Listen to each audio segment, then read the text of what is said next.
Okay,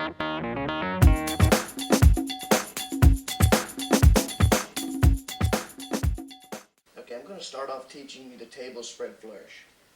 And this is something you've probably seen on TV. It's very easy to learn. Now, here's the key. Spreading the cards is the most difficult part. Playing with them is easy. If I set these cards up for you, they're just like dominoes. Any little kid could move these back and forth. They can play with them. Once they got that nice even spread, possibilities are endless. And I'll show you some of the tricks you can do once you learn this nice even spread. Okay, I'm going to have the camera pan in so you can see exactly how I work the spread. The first thing you want to do is get a good feel for how long the spread should be. So just put your arm down, the one you're going to spread the cards with, and from your elbow to your fingertips, this is about the perfect distance for a card spread. And in time, you'll get about that perfect distance when you do it. Now, how do you hold the cards?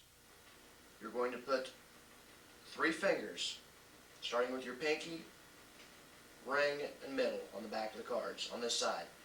Your thumb on the other side. They're like a brace. Your pointer finger does all the work for this trick. It applies the pressure on these cards. Your other fingers are just a brace, and they're just going to keep the cards in place while your pointer finger applies pressure. And it'll learn exactly how much pressure to apply, but this takes time.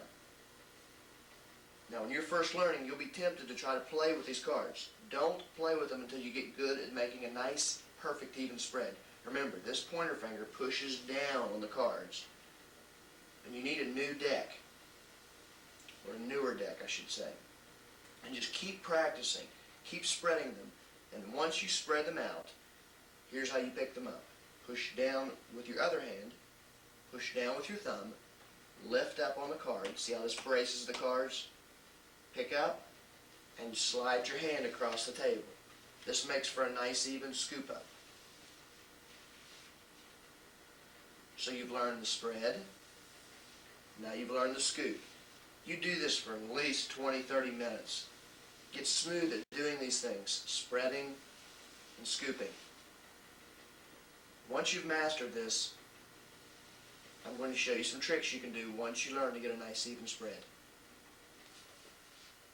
One thing very important, and that is the surface you're spreading on. Make sure that you have a felt surface or a carpet. Do it on the floor, on the carpet. You can't do this on a hardwood or flat surface. It has to be a felt or carpet surface, and you need newer cards. I suggest Bicycle brand playing cards. They're the best. You've mastered the spread. You can do it in your sleep, no problem. Here's some tricks you can do once you learn it, and you'll actually come up with some of your own tricks. But the first one I'm going to teach you, I call it the wave. And it's simply moving the cards back and forth. And you can do this several times if you have a good deck of playing cards. And what you do is you spread the cards. Now you pick them up like you're going to scoop them. Remember, you push down with your thumb. That way it doesn't mess anything up. Use your pointer finger to lift up the cards. And instead of scooping them, you're just going to snap your pointer finger across. And it'll make the cards go across. And then when they come over here, catch them. And again, your pointer finger is going to snap them back. Once again, spread them, lift up, snap across, snap back. And when you're doing this, watch for breaks in the cards. By breaks, I mean little mess-ups, where the cards look like they're going to break up. Like right here, the cards are starting to break up. I know if I try it again, it's going to mess up right there, and it just did. So watch for breaks. I usually just fan them back and forth a couple of times, shoop, shoop, and I'm done. All riding the wave. And simply, you just do a card spread, and instead of making the wave go back and forth, you use your finger or your thumb to ride the wave. Or some people, they really like to see another playing card be used to ride the wave. And very simply, you just spread the cards. And now you're going to pick this card over here. It's the one that won't mess up your spread. Pick it up, come over, put it flat down underneath the cards.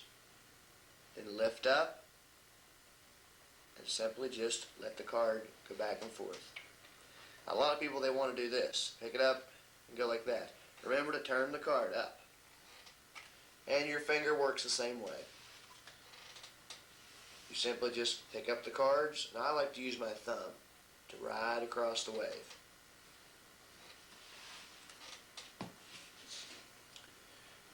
Okay, this is called freezing and splitting the wave. If you want to stop the wave in the middle, all you do is tap the other side, or push down on the other side like this.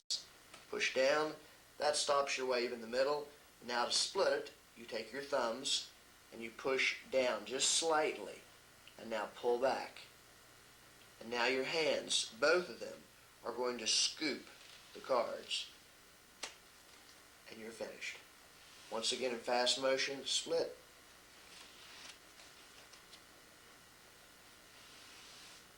I'm going to give you 3 tips for this section, just to remember.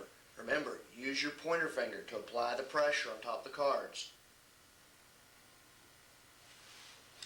Remember to get the spread the proper distance, elbow to fingertips.